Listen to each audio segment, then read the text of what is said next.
안녕하세요. 오늘은 우리 삶을 크게 바꿀 수 있는 부처 가르침에 깃든 요긴한 길 하나를 나누어 보려 합니다. 혹시 마음에 들지 않는 사람과 잘 지내는 비결이라고 하면 듣기만 해도 뭔가 두근거리시나요? 우리 일상에는 여러 사람과 어울림이 있잖아요. 일터에서 괴팍한 우두머리, 골목에서 시끄럽게 떠드는 이웃, 억지스러운 친척 등등. 이런 분들과 잘 지낼 수 있다면 우리 하루하루가 훨씬 편안해지지 않을까요? 사실 부처 가르침에는 2600회 전부터 전해 내려오는 마치 꿈만 같은 익힘길이 있다고 해요. 정말이야?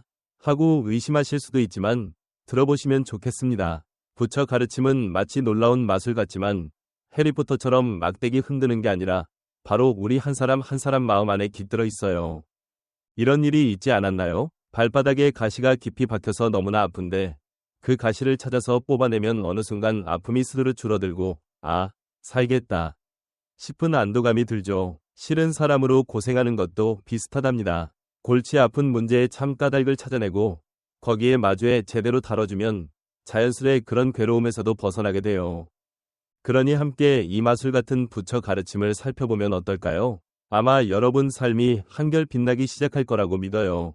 먼저 가장 중요한 지점을 짚어볼게요. 이 한 가지를 깨치면 싫은 사람 때문에 힘들어하는 게 절반쯤은 풀린다고 해도 과언이 아닙니다. 그게 무엇이냐 하면 저 사람 탓에 내가 이렇게 괴롭다 하는 생각에 매이지 않는 거예요. 에이, 그게 뭐 별거야 하실지 모르지만 의외로 정말 어렵습니다. 예를 들면 야마다라는 우두머리가 있다고 해봅시다. 이 야마다라는 분이 날마다 부하를 호되게 나무라고 억지스러운 요구만 합니다. 야마다 때문에 일터가기가 지긋지긋해. 야마다만 없으면 내 고생도 없을 텐데. 이런 식으로 생각하기 쉽죠. 하지만 잠깐만 멈춰보세요. 정말 야마다 탓인가요? 부처 가르침에선 모두 저 사람 탓이야 라고 믿어버리는 마음을 일러 남에게 떠넘기는 생각 정도로 볼 수 있는데 정작 우리를 아프게 하는 주범은 사실 그 사람이 아니라 전부 저 사람 탓이라고 믿는 우리 마음이라고 가르칩니다. 결국 우릴 괴롭히는 건 야마다가 아니라 야마다 탓이다 라고 꽉 쥐고 있는 내 안의 생각이란 거죠. 이건 부처 가르침에서도 아주 중요한 깨달음 중 하나예요. 왜냐하면 이 생각에 붙들리면 우리 행복의 주도권을 남에게 넘기게 되거든요. 야마다가 바뀌어야 내가 편해진다 라고 하면 야마다가 안 바뀌면 난 절대 편해질 수 없다 라는 뜻이 되잖아요. 그러면 나 기쁨이나 자라남의 열쇠를 야마다에게 맡겨놓는 셈이죠. 그렇다면 어떻게 해야 이런 남에게 떠넘기는 생각에서 벗어날 수 있을까요? 우선은 내 안을 살펴보는 일이 중요해요. 야마다의 말이나 행동에 대해 내가 어떻게 반응하고 어떤 마음결이 일어나는지 왜 그렇게 느끼는지 등을 차분히 들여다보는 거예요. 예를 들어 야마다가 거세게 꾸짖었을 때 내 안에는 어떤 마음이 떠오르는지 곰곰이 보라는 겁니다. 화, 슬픔, 두려움, 혹은 스스로를 깎아내리는 느낌, 그리고 그런 마음이 왜 생기는지도 살펴봅니다. 칭찬받고 싶다는 바람이 있을 수도 있고 나는 못난이야 라고 여기는 생각이 숨어 있을 수도 있죠. 이렇게 내 속 움직임을 깨닫게 되면 문제의 참모습이 눈에 들어오기 시작해요. 여기서 또 하나, 부처 가르침의 핵심 가운데 얽힘이라는 생각을 들여다보도록 합시다. 우리가 일상에서 두 사람은 묘한 얽힘이 있네 이런 말을 쓰기도 하죠. 부처 가르침에서 말하는 얽힘은 더 깊은 뜻인데 이 세상 모든 일은 직접 씨앗, 과, 곁에서 돕는 바탕이 함께 어우러져 일어난다고 봐요. 즉, 어떤 결과가 나타나려면 씨앗이 있고 그 씨앗을 돕는 여러 바탕이 함께해야 한다는 거죠. 야마다와 나 사이를 예로 들면 야마다 성격이나 처세가 곁 바탕이고 내가 받아들이고 반응하는 마음이 씨앗이 돼서 지금처럼 괴로운 결과가 생긴다고 생각해 볼 수 있어요. 예를 들면 야마다의 까다로운 지도라는 곁 바탕과 내가 압박에 약한 성정이라는 씨앗이 만나서 오늘의 힘겨운 상황이 만들어진다는 식이죠. 재미있는 건 똑같은 야마다라도 어떤 다른 부하에겐 괜찮은 우두머리일 수도 있어요. 그 부하 쪽 씨앗이 다르기 때문이죠. 이 얽힘 관점은 우리에게 큰 깨달음을 줍니다. 어지러운 일은 결코 한쪽 탓만이 아니라 둘 다의 어우러짐 결과라는 거죠. 다시 말해 야마다가 까칠한 태도를 보이는 곁 바탕과 내가 압박감에 쉽게 무너지는 씨앗이 합쳐져서 지금 이 괴로움이 생겨났다는 겁니다. 여기서 중요한 건 야마다의 태도만이 아니라 내 성향도 한몫한다는 점이에요. 그렇다고 너 잘못이야 라고 하는 게 아니라 상황을 바꿀 수 있는 힘이 나에게도 있음을 알려주는 거랍니다. 나아가 얽힌 관점은 상대를 이해하는 데도 크게 도움을 줍니다. 야마다가 까칠하게 구는 것도 아마 여러 까닭과 곁 요소가 모인 결과일지 몰라요. 예를 들면 회사의 실적 압박, 야마다에 지나온 일들, 가정에서의 사정 등등. 이걸 떠올리면 야마다를 그냥 싫은 사람이라고 단정짓는 좁은 시선에서 조금 벗어날 수 있어요. 그러면 그 사람 입장을 조금이라도 헤아릴 수 있게 되고 더 나은 매점을 찾아볼 실마리가 될 수도 있겠죠.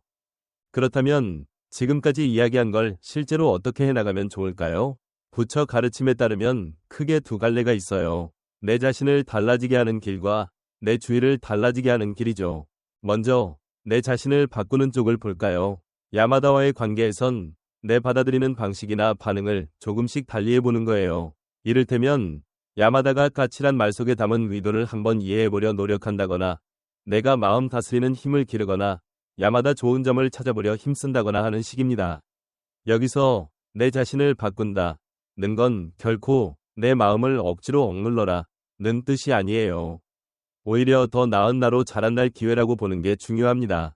예를 들면 야마다의 까칠한 지도 방식을 내가 단단해질 수 있는 과정쯤으로 다시 바라보는 거예요.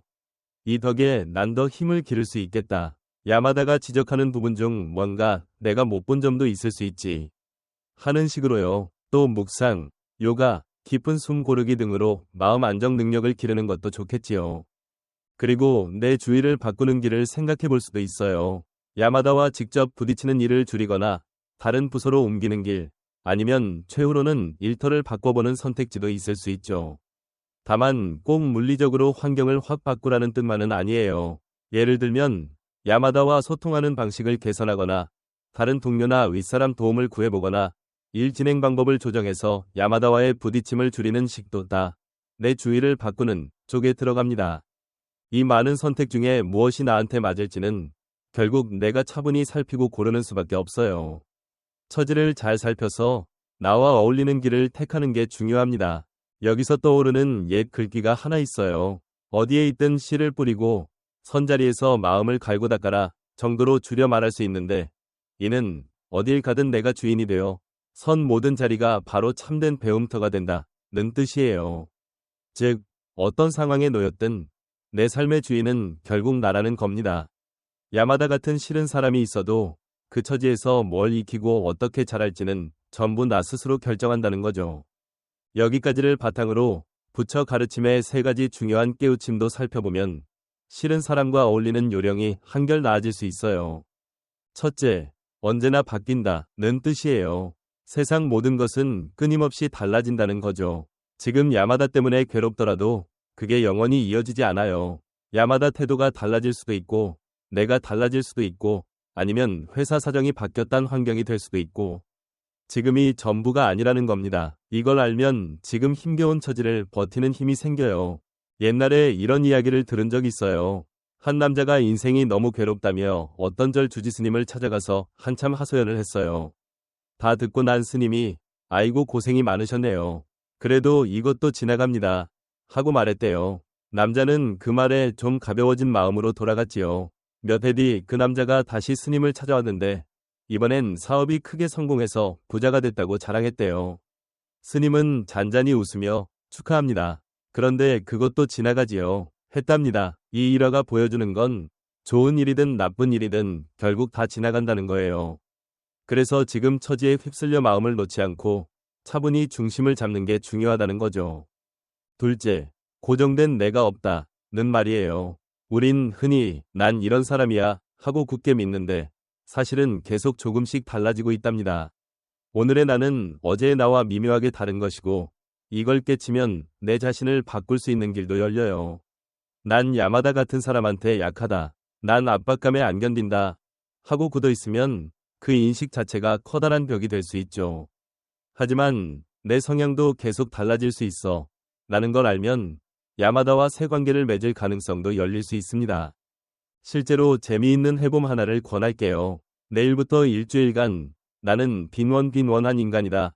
라는 생각을 일부러 놓아보세요. 그리고 평소와 좀 다른 행동을 시도해보는 겁니다. 그러면 뭔가 새 느낌이 생길지도 모르거든요. 셋째, 온 세상이 서로 이어져 있다는 깨달음이에요. 야마다의 까칠한 태도도 사실은 여러 갈래 얽힘이 만들어낸 결과일 수 있어요. 회사 실적 압박, 야마다가 겪은 옛날 일, 가정에서 겪는 어려움 등등. 이걸 알면 상대를 더욱 이해할 수 있고 문제를 더 깊이 파악할 수 있게 되죠. 또 이 깨달음은 우리 작은 움직임이 빙 돌아서 다시 나에게 되돌아온다는 것도 알려줘요. 가령 내가 야마다에게 좀 더 부드럽게 대하기 시작하면 그 작은 바뀜이 야마다 마음도 살짝 풀리게 만들 수 있고 그 변화가 직장 분위기를 조금씩 개선시키고 결국 나 자신도 한결 일하기 편해질 수도 있죠. 작은 움직임이 물결처럼 번져서 큰 바뀜을 불러올 가능성이 있다는 겁니다. 이렇게 세 가지 깨달음을 살펴봤는데 이건 단순 이론이 아니라 우리 날마다 삶에서 해볼 만한 거예요. 그렇다면 실제로 어떻게 해볼 수 있을까? 몇 가지 예를 들어볼게요. 먼저 지금 이 순간을 알아차리는 익힘을 해보는 겁니다. 요새 마음챙김이라는 말을 종종 듣는데 사실 이것도 부처 가르침에서 나온 거예요. 마음챙김은 바로 이 순간에 온전히 깨어있기 쯤으로 이해하면 됩니다. 야마다에게 호되게 야단을 들을 때도 그 순간 내 마음이나 몸이 어떻게 반응하는지 가만히 들여다보는 시기죠. 아, 지금 가슴이 벌렁거리는구나. 손이 차가워지는구나. 이런 식으로 그냥 바라보는 겁니다. 그걸 꾸준히 해나가면 감정에 휩쓸리는 일이 점점 줄고 상황을 더 차분히 보게 돼요.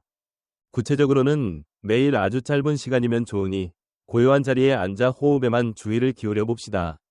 들이쉴 땐 들이쉰다, 내쉴 땐 내쉰다 하고 생각 속으로 말해보세요. 다른 생각이 떠올라도 괜찮습니다. 눈치채면 다시 부드럽게 호흡으로 돌아오는 거예요. 이 간단한 익힘만으로도 마음이 한결 잔잔해지고 압박감을 버틸 힘이 높아질 겁니다. 다음으론 따스한 마음을 기르는 익힘이 있어요. 부처 가르침에서 말하는 자비, 사랑 플러스 불쌍히 여김, 는 타인이 기쁘길 바라고 힘겨움을 덜어주고 싶어하는 마음이에요. 야마다에 대해서도 이분도 뭔가 고민이나 아픔이 있을 수 있겠지 하고 상상해보는 거죠. 까칠한 태도 뒤에 어떤 까닭이 숨어 있는지 떠올려보는 것만으로도 그 사람에 대한 화나 미움이 누그러질 수 있어요. 구체적으로는 매일 밤 잠들기 전에 낮에 만난 사람들을 떠올려보세요. 특히 나를 속상하게 했던 이들에 대해서도 이분도 기쁘기를, 고통 없기를 하고 마음속으로 살짝 빌어봅니다. 처음엔 어색할 수 있어요. 그래도 계속하다 보면 싫었던 사람을 대하는 내 시선이 조금씩 따뜻해지는 걸 느낄 수 있을 거예요. 그리고 고맙게 여기는 연습도 해보세요. 날마다 야마다의 좋은 점 하나씩 찾아보자는 거예요. 아주 사소한 거라도 돼요. 오늘은 드물게 고맙다는 말을 하더라. 마감 기한을 좀 늘려줬네. 이런 식으로, 이런 시도가 내 시각을 바꾸고 둘 사이를 더 나은 쪽으로 이끌어줄 수 있어요. 고마움을 느낄 때 불만이나 짜증도 좀 희미해지고 한결 밝은 기분으로 일을 하게 되거든요. 또 하나 중요한 건 스스로를 돌아보는 습관이에요. 날마다 짧은 시간이라도 내 생각과 말, 행동을 반추해보세요. 왜 난 오늘 그렇게 반응했을까? 그 순간에 내 마음 뿌리는 뭘까? 하고요. 그러면 내 안을 더 잘 알게 되고 다음부턴 더 지혜롭게 대처할 힘을 기를 수 있습니다. 이렇게 내 행동 패턴이나 생각 버릇을 자각하면 그걸 바꿀 기회도 얻을 수 있잖아요. 마지막으로 참고 견디는 마음을 기르는 것도 중요해요. 부처 가르침에서는 참음을 강조하는데 이것은 억지로 억눌러 버티라는 게 아니라 어려운 상황 앞에서도 마음의 평정을 잃지 않고 그 어려움을 넘어설 힘을 기르라는 뜻이에요. 야마다와의 사이가 금방 좋아지지 않을 수도 있어요. 하지만 위에서 말한 익힘들을 꾸준히 하다 보면 조금씩 바뀌기 시작해요. 그 바뀜은 야마다와의 사이뿐 아니라 내 전체 삶에도 좋은 영향을 미칠 거예요. 왜냐하면 이런 익힘을 통해 내가 한층 더 잘하고 더 지혜로워질 수 있으니까요. 마무리하면서 옛 스승 한 분의 말을 전해드릴게요. 산은 산이고 사람은 사람이다. 내 마음이 맑고 빛나면 세상 무엇이든 아름답게 받아들일 수 있다. 다시 말해 내 마음이 깨끗이 맑으면 어떤 사람이나 어떤 처지와 맞닥뜨려도 그것을 너그럽게 받아들이게 된다는 거예요. 야마다처럼 싫은 사람과의 인연도 내 마음가짐에 따라 배우고 익히는 기회로 바뀔 수 있다는 뜻이죠. 오늘 함께 나눈 것들을 일상에서 조금씩 해보시길 권해드립니다. 분명 새로운 깨달음과 알아차림이 뒤따를 거예요. 그리고 그 작은 시도가 여러분 삶을 크게 바꿀 수 있는 힘을 품고 있음을 잊지 마세요. 사람과 얽히는 고민은 언제나 생길 수 있지만 오히려 그게 우리를 자라게 하는 발판일지도 모릅니다. 부처 가르침이 이 길에서 든든한 이정표가 되길 바라면서 더 넉넉하고 알찬 삶을 살아가시길 바랄게요. 그럼 오늘 이야기는 여기까지 나누겠습니다. 끝까지 함께 해주셔서 정말 고맙습니다. 언제나 여러분께 기쁨이 깃들길 빌어요.